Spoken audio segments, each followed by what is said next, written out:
Det är alltid en egen lov i tånlagarlöven i Klagsvik. Vi vet från fjärsen och forsen att tånlagarbackar som sätter head och science fiction och i forskning av hemsnit av det arja, det IM. Backar har alltid varit aktiva i Klagsvik, men omstånden har omgående varit tiltas. Det har alltid manglat vänliga höller. Och det är fan vi höllna som har varit, det har varit vanligt. Omstånden har slätt varit goda. Så blev det huset som sydde in och köpt av några mannen som vi finner i Hansen 8. Och tar sätter sig så i samband med Klagsvikar Bøyra och spurgade om tar kanske till hur att vi ju en projekt här kanske att leja huset. Vi han ombyggde huset till Alkvarst och Klagsvikar Bøyra kan kontakta så akon som lagliga starvar så i Vissjøs någon. Och spurgade vi kanske att jag också skott och akkurat första reaktionen var sjående att skapa och tången och skapa vännigröder. Och det var liksom här projektet började och så är det liksom kort att göra. Och urslutet till ett hus som stannar i det. Som sagt så är det Finnur Johansen som äger huset samma i Öron. Och han är steg för ombyggningen bei Futjarlia och annars.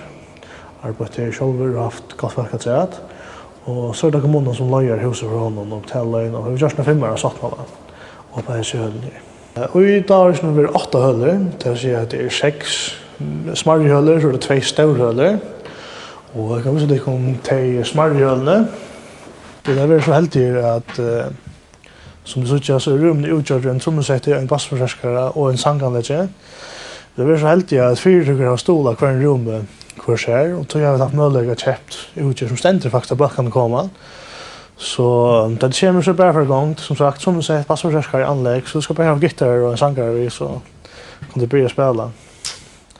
Det är som sagt ett av de myndigheter. Som sagt så är det 6 smarrihöller som är här. Det vill säga att det enda som vi stannar nu är 3 höller. Och bort i 3 höllerna är så sagt så är häntligare. Och så för långare. Så kommer det ut det större höllerna som kom. Här som vi alltid har konserthöllösning. Nu är det nog sådana grundplanger men vi har haft folk in här som jag har fortalt om hur vi kommer få till sin Mariota efter sådana. Så Atlan har konserter här i Östnen. Och här i Urjakon har vi valt att ha en sån högkrök i sofan och bor under stolen. Så när man blir också trött att spela och kvilla öronen så sätter man sig ner här och det. Nu säger att det var 6 lidhöller, men det är inte allt så. Vi har 8 höller som är synligt större än 5. Det är 1 höller bara framför point. Att sätta med 6 lidhöller så är det också 2 rättliga stora höller. Det är en större produktion som du ska vänja till, eller det är kår kanske. Så det är också möjlighet för att vänja här. Och tejpa i höllen är här uppe. Du kan få in i köttet. Det är så att det är större höller, så är det gott plats och vi får en folk inne. Det vill säga att det är kår som sagt ska vänja, så det är gott plats att göra det här öst. Hitt stora höller och i Dávavirkinum, här är långt så smått färden in. Vi utgör sådana här och färden hållt jag vänja. Så det kunde så att vänjagröhöll i Dávavirkinum vi utgör sig ut. Som sagt så är alla rummen stola enkeltvis av inneska fyrtögon.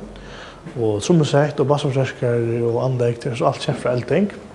Men hatta var så vi som i Dávavirkinum och undertökande långt väg otroliga. Vi tar långt 11 backar som får flytta in i nästan. Vi tar unga backar, vi drar inte som är 12-16 år och vi tar östra backar som liksom gräver framåt så vi börjar för att vända åter. Så det är spännande att få ett gott omkvar i Klagsvikar och kanske vet att det är inte tånlaga mitt i Klagsvik allra helst.